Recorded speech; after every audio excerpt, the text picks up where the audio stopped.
నమస్కారం అండి. నమస్తే అమ్మా. ఇప్పుడు మ్యాటర్‌లోకి వస్తే మనకి దీపావళి అయితే వస్తుంది కదా! కొంతమంది వచ్చేసి 20థ్ అంటున్నారు. కొంతమంది 21st అంటున్నారు. అసలు ఏ రోజు దీపావళిని జరుపుకోవాలి? జనరల్‌గా ఎట్లుంటదంటే నాన్న ఒక్కొక్కసారి తిథులు షేర్ అవుతాయి డేస్‌కి. హుహు. మనకెప్పుడు కూడా పండగలు ఎట్లాగా చేస్తారంటే మార్నింగ్ 6 గనక ఆ తిథి ఉంది అనుకో, ఆ రోజు ఆ తిథి కింద తీసేసుకుంటాం. ఓకే. ఒకవేళ మధ్యాహ్నం వచ్చిందనుకో, నెక్స్ట్ డే మధ్యాహ్నం వరకు ఉంటుంది కదా, అప్పుడు నెక్స్ట్ డే కింద పోస్ట్ పోన్ చేస్తారనమాట. ఓకే. సో జనరల్‌గా నైట్ అమావాస్య ఉండేది మనం లెక్క తీసుకోవాలి. హుహు. వాస్తవానికైతే నైట్ ఇప్పుడు 20th నైట్ ఉంటే కనుక 20th తీసుకోవాలి, లేదా 21st నైట్ ఉంటే 21st నైట్ తీసుకోవాలి. ఒకవేళ 21st ఎర్లీ మార్నింగ్ ఉండి నైట్ లేనప్పుడు మళ్ళీ అగైన్ అది సెట్ అవ్వదు కాబట్టి 20th నైట్ ఉంటే మనకి 20th నైట్ తీసుకోవాలన్నమాట అమావాస్యని. సో ఇప్పుడు దీపావళి 20వ తారీఖు జరుపుకోవాలి అంటారా? 20వ తారీఖు నైట్ ఉంది కాబట్టి 20వ తారీఖు జరుపుకోవటమే కరెక్ట్. ఓకే. ఓకే. మరి దీపావళి రోజు పూజా విధానం ఏ విధంగా ఉంటే బాగుంటుంది? బేసికల్గా మన ప్రతి ఫెస్టివల్ కూడా నాన్న కొన్ని సైంటిఫిక్ రీజన్స్ ఉన్నాయి, అదర్ దాన్ ఫ్యామిలీ గ్యాదరింగ్స్ కానీ ఇవన్నిటితో పాటు. సో దీపావళి అనేది మన దగ్గర రకరకాలుగా ఉంది, మన ఇండియాలోనే రకరకాలుగా ఉంది. అంటే ఉత్తర భారతంలో రాముడు సీత లక్ష్మణుడు తిరిగి అయోధ్యకు వచ్చిన రోజున దీపావళి కింద జరుపుకుంటారు. బేసికల్గా దీపావళి అంటే దీపాల వరుస అనమాట. సో దీపాలన్నీ వరుసగా పెట్టారు అని దీపావళి అంటారు. సో ఆ రోజు అంతా రాముడిని వెల్కమ్ చేసి అందరూ కూడా దీపాలు వరుసగా పెట్టి దాన్ని దీపావళి కింద సెలబ్రేట్ చేస్తారు. సో దక్షిణ భారతంలో శ్రీకృష్ణుడు సత్యభామ వాళ్ళు నరకాసురుని చంపినప్పుడు అందరూ కూడా వెలుగుపోయి దీపాలు పెట్టడం వల్ల దాన్ని దీపావళి అని సెలబ్రేట్ చేశారు అనమాట. అంతేకాకుండా గుజరాత్ అటు సైడ్ వచ్చేసరికి లక్ష్మీదేవి విష్ణుమూర్తిని పెళ్లి చేసుకున్న రోజును కూడా దీపావళి కింద చేస్తారనమాట. ఈవెన్ కేరళలో వామనమూర్తి బలిచక్రవర్తిని కంట్రోల్లో తీసుకున్నప్పుడు కూడా దాన్ని కూడా దీపావళి కింద చేస్తారు. రకరకాల కథలు, రకరకాల ఈవెన్ జైన్స్ లో కూడా వేరేది ఉంది. సో ఇట్లాగా డిఫరెంట్ రీజన్స్ ఉన్నాయి.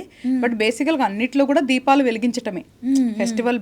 బేసిక్ ఏంటి అంటే చీకటిని ఛేదించి వెలుగునివ్వటమే దీపావళి. ఇది ఎక్స్టర్నల్లే కాకుండా ఇంటర్నల్ కూడా ఉండాలి. మీనింగ్ ఆఫ్ ఇట్ ఏంటంటే మనలో ఉన్న చీకటలు కానీ లేదంటే చెడు బుద్ధులు, చీకటి అంటే నథింగ్ బట్ చెడు బుద్ధి కానీ అహంకారం కానీ అత్యాస కానీ వీటిలన్నిటినీ కూడా ఓవర్కమ్ అయ్యి మనలో జ్ఞానం అనే ఒక దీపాన్ని వెలిగించుకోవాలి. అది ఇన్నర్ గా దీపావళి. సో అవుటర్ గా దీపాలు ఎట్లా పెడుతున్నామో ఇన్నర్ గా కూడా మనం దీపం వెలిగించుకోవటమే బేసిక్ గా మెయిన్ దీపావళి ఉద్దేశం. సో కమింగ్ టు ప్రతి ఫెస్టివల్ కూడా ఒక పాజిటివ్ ఎనర్జీని ఇంక్రీజ్ చేసుకోవడానికి మనకు ఒక అవకాశం. అవును. అంటే ఒకవేళ నెలలో మనం ప్రతిరోజు క్లీన్ చేసుకోకపోయినా నువ్వు చూస్తూనే ఉంటావు, వెనకటి నుంచి పండగలు రాగానే వెంటనే బూజులు దులిపేయటం, మొత్తం అన్ని క్లీనింగ్ అంతా అవుతుంది. సో దీన్ని అంటే ఒకవేళ రోజువారీ ప్రాక్టీస్లో మన వాళ్ళు అశ్రద్ధ చేసినా పండగలకు అప్పుడన్నా సీరియస్గా తీసుకొని మొత్తం పరిశుభ్రంగా చేసుకొని పాజిటివ్ ఎనర్జీ పెంచుకుంటారు అని మన పూర్వీకులు చాలా ప్రాపర్గా ప్లాన్ చేసిన సిస్టమ్ ఇది. సో మన సిస్టమ్ అనేది చాలా బ్యూటిఫుల్ సిస్టమ్, అది మనం ఫస్ట్ అర్థం చేసుకోవాలి. సో మిగతా గ్యాదరింగ్ ఎంజాయ్మెంట్తో పాటు ఏదైతే మన ఒరిజినల్ ట్రెడిషన్ సిస్టమ్ ఉందో దాన్ని కూడా మనం ఫాలో అవ్వాలన్నమాట. కాబట్టి పండగ అంటే అది దీపావళి కావచ్చు, దసరా కావచ్చు, ఎనీథింగ్. పండగ వచ్చినప్పుడు ఫస్ట్ ఇళ్ళు ఒళ్ళు రెండు శుభ్రం చేసుకోవాలి. ఏదైతే ఫెస్టివల్కి గాడ్ మనం ఒక పర్టికులర్గా ప్రతి ఫెస్టివల్కి మనం ఒక గాడ్ని పూజిస్తాం కదా. ఇప్పుడు దీపావళి అనగానే లక్ష్మీదేవిని పూజిస్తారు. సో అలాగా లక్ష్మీదేవి పటం కానీ విగ్రహం కానీ పెట్టుకొని చక్కగా మనకి మన స్తోమతకి తగ్గ అలంకారం చేసుకొని నైవేద్యం పెట్టుకొని నేను ఇందాక చెప్పినట్లు మనలో కూడా కొన్ని ఉన్న చెడుని పోగొట్టుకొని అందరితో కలిసి చక్కగా కలిసి అంటే భోజనం చేయటం కానీ కూర్చొని మాట్లాడుకోవటం కానీ ఇట్లాంటివన్నీ చేసుకోవటమే బేసిక్గా పండగ ఉద్దేశం అనమాట. ఓకే. So nice. యాక్చువల్గా అంటే పండుగ వచ్చినప్పుడు ఏదో చేసేయాలన్నట్టు కాదు, బేసిక్గా మనలో ఉన్న చెడుని తొలగించుకోవాలి, ఫ్యామిలీతో టైం స్పెండ్ చేయడము, మన పరిసరాలని క్లీన్ చేసుకోవడము, ఆ విధంగా డిజైన్ చేసిన సిస్టమ్ ఇది. ఇందులో పెద్దగా కాంప్లికేటెడ్గా ఏమీ లేదు, కష్టంగా లేదు అంటున్నారు. అండ్ రెండోది దీపావళికి ఉన్న ఇంకొక ప్రత్యేకత ఏంటి అంటే అమ్మా, దీపం అనేది నెగిటివ్ ఎనర్జీని ఛేదించేది. ఓకే. మామూలుగా సైంటిఫిక్గా కూడా ఎక్కడైతే అగ్ని కదా, దీపం అంటే అగ్ని, ఎక్కడైతే ఒక ప్లేస్లో నువ్వు ఒక దీపాన్ని పెడతావో ఆ ప్లేస్లో ఉన్న నెగిటివ్ ఎనర్జీ ఎలిమినేట్ అయిపోతుంది.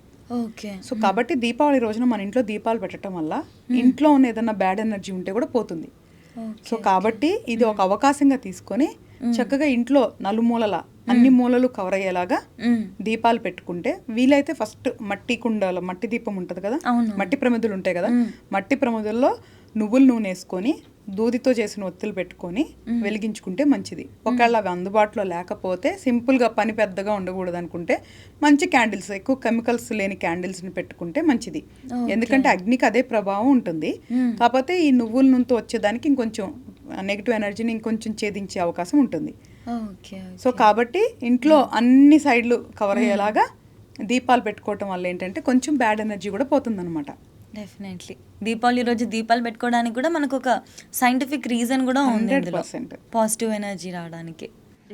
చూసే వాళ్ళకి ఎలా ఉంది ఈ పాడ్కాస్ట్ అంతా నాకు తెలియదు, కానీ ఇన్ పర్సన్గా నేను మిమ్మల్ని కలిసినప్పుడు ఫస్ట్ మీరు ఏంటి నిజంగా ఏదో ఐటీ ఎంప్లాయీతో సంబంధం లేని సబ్జెక్ట్ మాట్లాడతాము అన్న వైబ్ ఎలా వస్తుందో అలా అనిపించింది. బట్ మాట్లాడుతున్న కొద్దీ మీకు ఈ సబ్జెక్ట్ పైన ఉన్న నాలెడ్జ్ కానివ్వండి, మీరు ఎంచుకున్న అప్రోచ్ మెయిన్గా ప్రాక్టికల్గా చెప్పడము, సైకలాజికల్గా చెప్పడము, రియాలిటీలో చెప్పడము వెరీ ఇంప్రెసివ్ అనిపించింది నాకు.